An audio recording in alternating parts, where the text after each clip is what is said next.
ఓరుగల్లు ప్రాంతంలో ఎక్కడ అడుగుపెట్టినా చారిత్రక విషయాలే కనిపిస్తాయి. కిల్లా వరంగల్లో కళా తోరణాలు, 1000 స్తంభాల శబ్దనాదాలు, అడవి అందాల మధ్య వెలిసిన రామప్ప ఆలయం, ఇలా చెప్పుకుంటూ పోతే ఒకటి కాదు రెండు కాదు, వందలు వేళ్లల్లో ఆనవాళ్లు. నగర నడిపొడ్డున మరో అద్భుత అంతస్తుల బావులు వెలుగు చూస్తున్నాయి. కొన్ని భూగర్భంలోనే కలిసిపోగా మరికొన్ని చెక్కు చెదరకుండా కాకతీయుల కళా నైపుణ్యాన్ని నేటి తరానికి అందిస్తోంది. అచ్చంగా అంతఃపురాన్ని తలపించే ఓ బావిలో కాకతీయ రాజులు రాణుల స్నానాలు చేసేవారని వినికిడి. అంతటి ప్రాముఖ్యమున్న అంతస్తుల బావిపై ప్రత్యేక కథనం.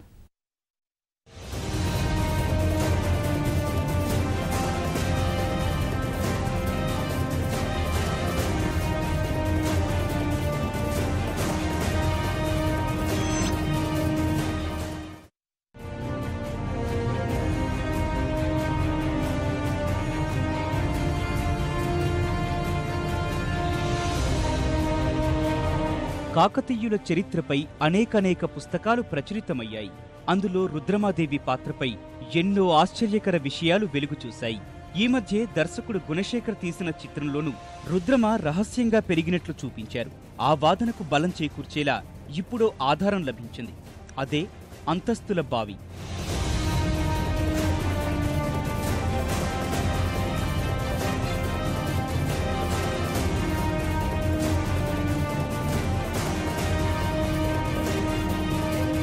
దీని గురించి పూర్తిగా తెలుసుకోవాలంటే 8 శతాబ్దాల క్రితం నాటికి వెళ్లాల్సిందే.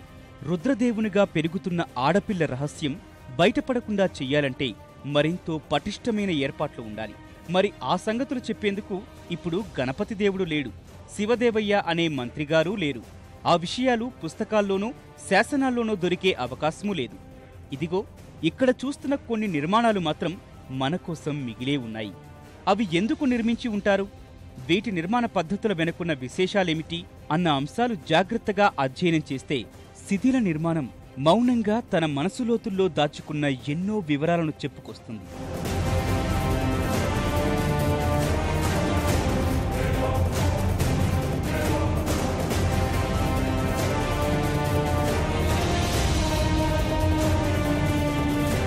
వరంగల్ కోటకు 2 కిలోమీటర్ల దూరంలో ప్రస్తుతం శివనగర్ ప్రాంతంలో పిచ్చి ముళ్లపొదల మధ్యలో బావిలాంటి అపూర్వ నిర్మాణం తాకి ఉంది. లోపల మెట్లు, స్తంభాలు ఉన్నా వాటి దగ్గరకు దిగి ఎలా వెళ్లాలో ఒక పట్టాన తెలియదు. ఈ నిర్మాణానికి తూర్పు వైపుగా వచ్చి చూస్తే నేలమాళిగలోనికి దిగటానికి ఉన్నట్లు కిందకి 3-4 అడుగుల వెడల్పుతో మెట్లు కనిపిస్తాయి.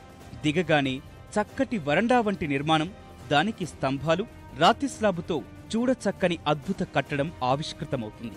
అప్పుడు మనకు నేలమాళిగల్లో ఉన్నట్లే తెలియదు, భూగర్భంలోకి వెళ్లామన్న సంగతి గుర్తుండదు. అందుకే ఈ బావిని భూ అంతర్భాగ అంతస్తుల బావిగా పిలుస్తున్నారు. ఈ ప్రాంతంలో 300 అడుగులకు బోరు వేసినా నీళ్లు పడక ఇబ్బందులు పడుతుంటే ఇక్కడ మాత్రం 30 అడుగుల లోతులోనే ఇప్పటికీ నీళ్లు ఉండేందుకు ఈ నిర్మాణంలో ఉన్న రహస్యమేమిటో అంతుపట్టడం లేదు.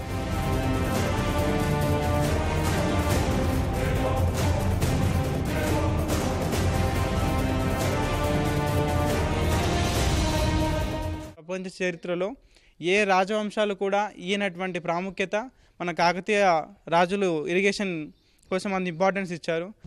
అనేకమైనటువంటి చెరువులను తవ్వించారు. TTT అనే ఫార్ములాలో వీళ్ళు అనేక నిర్మాణాలు కొనసాగించారు. సో దాంట్లో భాగంగా వీళ్ళు అనేకమైనటువంటి దిగుడు బావులని, అంతస్తుల బావులని, తటాకాలను తవ్వించారు.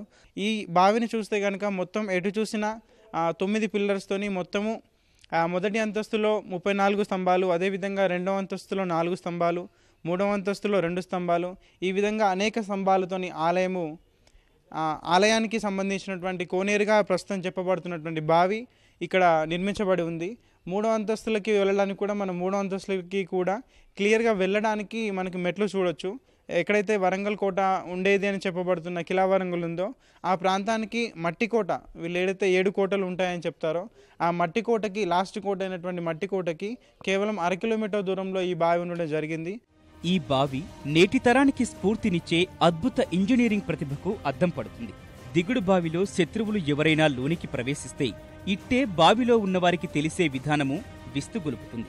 భూగర్భం 3 అంతస్తులో ఉన్నవారికైనా, మధ్యలో 2 అంతస్తులో ఉన్నవారికైనా పైనుంచి ఎవరైనా లోపలికి వస్తున్నారంటే వారి ముఖ ప్రతిబింబాలు ఈ నీటి ఊటలో కనిపిస్తాయి.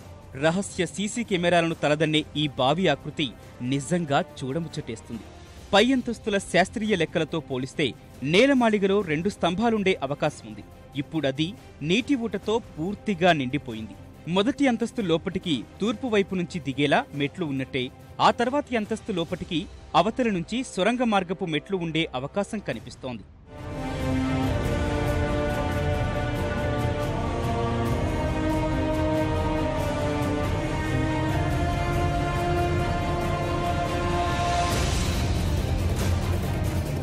మనకి ఈ బావి ఇక్కడ కట్టడానికి కారణం ఏంటంటే, మామూలుగా ఇక్కడ 2 రకాల వాదనలు ఉన్నాయి. కొంతమంది ఏమంటున్నారంటే, కొంతమంది చరిత్రకారులు ఇక్కడ పురాతన కాలంలో దేవాలయం ఉండేది, ఆ దేవాలయానికి సంబంధించినటువంటి ఒక ఆనవాళ్ళు ప్రజెంట్ లేకపోయినా కూడా ఆ ఆలయానికి సంబంధించినటువంటి కోనేరుగా దీన్ని పిలుస్తున్నారు. ఇంకొంతమంది చరిత్రకారుల వాదన ఏంటంటే, మనం చూస్తే కనుక రాజులకి కొంచెము ప్రైవసీ అనేది అవసరం ఉంటుంది. సో మిగతా వాళ్ళతో కంపేర్ చేసుకుంటే కొంచెము అన్నీ కూడా కొంచెము ప్రత్యేకంగా కొంచెం నిగూఢంగా చేసుకోవాల్సిన అవసరం ఉంటుంది.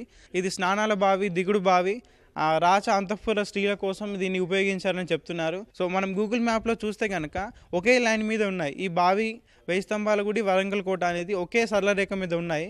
సో మా అనుమానం ప్రకారం ఏంటంటే, 1000 స్తంభాల గుడి నుంచి ఇక్కడికి కాకుండా వరంగల్ కోట నుంచి కూడా ప్రత్యేకమైనటువంటి రాజు పరివారం కావచ్చు, రాజ కుటుంబీకులు కానీ ఇక్కడికి వచ్చి ఉల్లాసంగా గడిపేందుకు కానీ, లేకపోతే అప్పుడప్పుడు, రోజు కాకపోయినా అప్పుడప్పుడు వచ్చి ఎంటర్టైన్మెంట్ కోసం చేయడానికి కోసం కానీ సొరంగ మార్గం ఉంది అనడానికి ఆనవాళ్ళు ఉన్నాయి. ఈ నీటిని జాగ్రత్తగా పరిశీలిస్తే గాలిబుడగలు కొన్ని ప్రత్యేకమైన ప్రదేశాల నుంచి బయటికి వస్తున్నట్లుగా పరిశోధకులు గుర్తించారు. అంటే ఇక్కడి నీరు ప్రవాహంగా వెళ్తోందా, మరెక్కడి నుంచో గాలి నీటి లోపలికి ప్రవేశిస్తుందా అన్నది అంతులేని ప్రశ్నగా మిగిలింది. చరిత్రపై అపారమైన ప్రేమ ఉన్న ఒక డిగ్రీ విద్యార్థి, అతని మిత్రులు దీని గురించి ఎక్కడో విని వారం పాటు క్రమం తప్పకుండా అక్కడికి వచ్చి చుట్టూ ఉన్న ముళ్ల మొక్కలు తొలగించారు. పేరుకున్న మట్టిని, వ్యర్థాలను తీసేసి ఓ రూపానికి తీసుకొచ్చారు. మిషన్ కాకతీయ స్ఫూర్తితో ఈ బావిలోని మురికినీటి పూడికను తొలగించి తదనంతర అధ్యయనాల కోసం 3D మ్యాపింగ్ పద్ధతిలో నమోదు చేయాలని చరిత్రకారులు విజ్ఞప్తి చేస్తున్నారు. కాకతీయుల కట్టడాలు మాట్లాడినప్పుడు ఏ ఫండ్ వచ్చినా కూడా ఏదొచ్చినా కానీ వీళ్ళు స్పెండ్ చేసేది కేవలం 3 ప్రదేశాల్లో. 1 Ramappa temple, 2 Warangal fort, 3000 pillar temple. వాటిని దాటి పక్కకి ఎవరు చూడటం లేదు అంటే తెలియక కాదు, తెలిసినా కూడా పట్టించుకోరు వాటిని. ఈ యొక్క అద్భుతమైన బావిని కరెక్ట్గా నిర్మించి, కరెక్ట్ చుట్టుపక్కల గార్డెనింగ్ చేసి, పబ్లిక్ కోసం అంటే ప్రజల కోసం ప్రవేశ రుసుము పెట్టి దీన్ని చేస్తే ఒక అద్భుతమైన ప్రదేశంగా తయారవుతుంది. దురదృష్టవశాత్తు ఈ బావి, పురాతనమైన బావి, స్టేట్ ఆర్కియాలజికల్ అబ్జర్వేషన్ లేదు, సెంట్రల్ ఆర్కియాలజికల్ అబ్జర్వేషన్ లేదు.